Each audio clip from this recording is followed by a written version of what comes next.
to the changing German political landscape, and support for the far-right Alternative for Germany, or AfD, is increasing. A new poll commissioned by the public broadcaster ARD shows the party at 25%, just behind the Chancellor's CDU party on 27%. It is the first time the AfD has reached that level in this poll.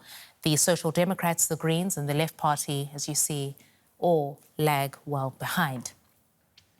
Now, the AfD is benefiting from the current coalition government's unpopularity. It is less popular than the previous government led by Olaf Scholz was at the same point. And one of the biggest points of contention is the cost of the German welfare state. Germany's welfare state, a cornerstone of its post-war democracy, redistributing wealth to help those in need to stand on their own 2 feet. But Chancellor Merz says it's unaffordable.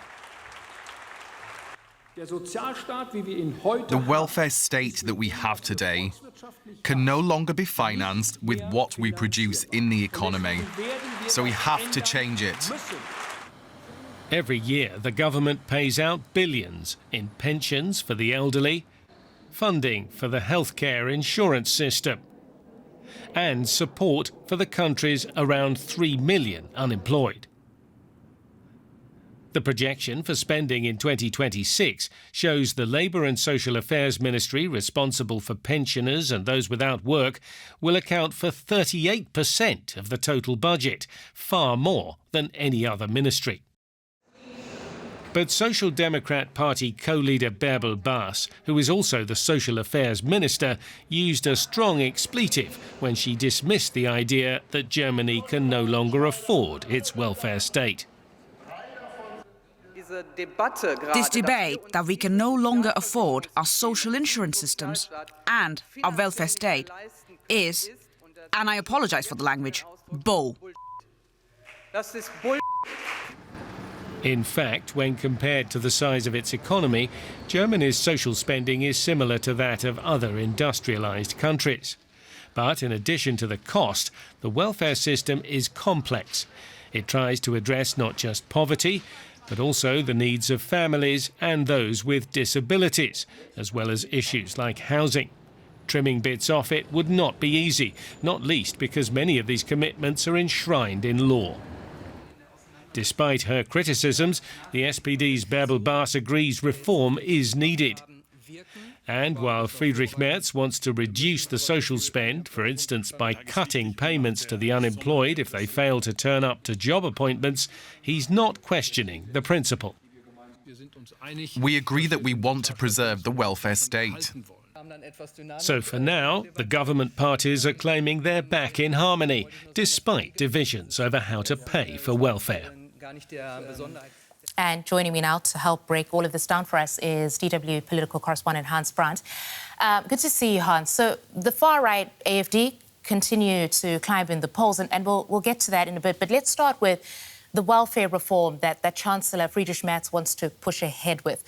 What does he want to do? And is this basically only about Germany not being able to afford this, which is contested, as we've just heard in the report?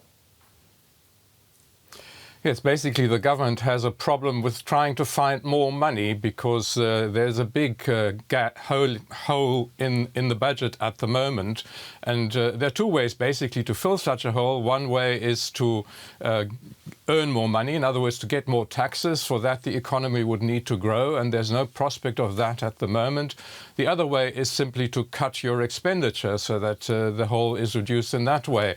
And one way to cut the expenditure is an attempt to spend less on social welfare. That is basically what they're trying to do. The fact of the matter is that they will not find enough money in cuts to the welfare system to fulfill their needs. They will need to make cuts across the board, and that's basically what they're doing. But the welfare system obviously is something that is very close to the heart of the Social Democrats, but not so close to the heart of the Conservatives. So it's part of Conservative policy to try and reduce welfare spending, while the coalition with the Social Democrats means that there's a significant pushback from the Social Democrats on that issue. Right, and as we're pointing out, support for the far-right AfD is growing. This poll, we see the party reaching 25% for the first time. Could the government handling of the welfare reform potentially push more voters to the AfD? Yes, that is actually not to be excluded. The AfD is making inroads in traditional voters that used to vote for the Social Democrats, for instance, workers, the unemployed, people who are very worried about their future, and these are basically the clients of the social welfare system. So there is a possibility that might be the case. The AfD is basically tapping into this fear of the future, into this general dissatisfaction in Germany, into the fear that people have that in future their standard of living might be reduced, especially in their old age. And the social welfare system, of course, is exactly the system that is trying to address those fears. So yes, I think by reducing welfare spending, there is a chance that the AfD will in fact grow.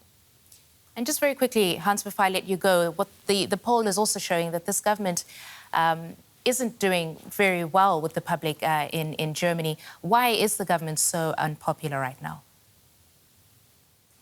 There's two aspects to this. One is the fact that it is a coalition government, a coalition between basically political rivals, the Conservatives, which are the bigger party, and the Social Democrats. The reason for that coalition is, in fact, the strength of the AfD. Because the AfD is so strong, these two parties have been forced into having a coalition government. So they don't agree very much.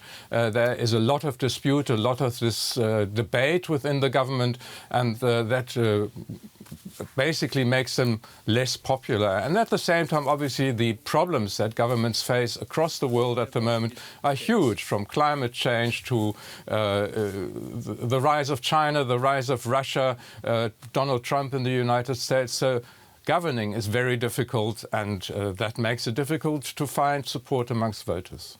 All right, that's our Hans Brandt, DW political correspondent there for us. Thank you, Hans.